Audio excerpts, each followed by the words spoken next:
their insatiable hole in there. So in the mind, there's no memory of a soothing interject, the holding interject, the internalized good object, internalizing an object that soothed, the soothing object, the holding object, the containing object, the loving object. That's all missing.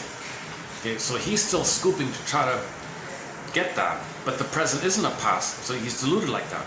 But the amygdala that records this doesn't know time, so it's keep on scooping. So when scooping, it only search for symbols. The symbol means you find some association.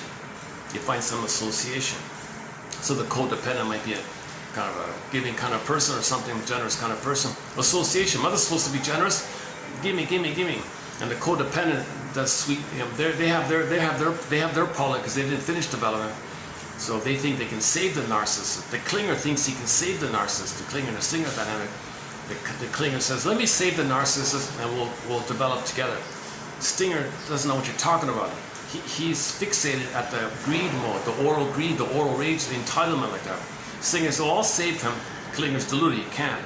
Okay, he's got to voluntarily recognize. He's got to admit himself that he's narcissistic, and that starts from that. If you want to admit that he's narcissistic, it's not going to happen, right? But the clinger says, the clinger has this immense need to resume development, so they have a kind of a glorified pride that they can fix the person or something. Okay, so those with narcissism, okay, they view others only in terms of, does it meet their narcissistic need?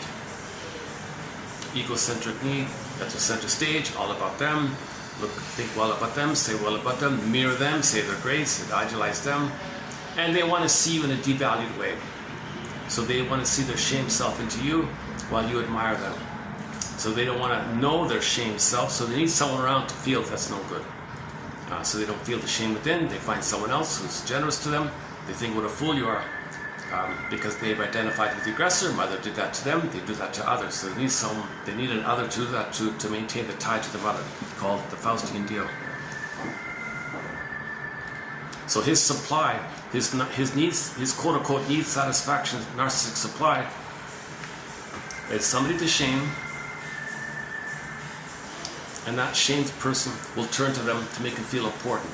So they're doing it, the clinger and the caretaker is doing double. They're going to absorb the hate of that person and admire them at the same time.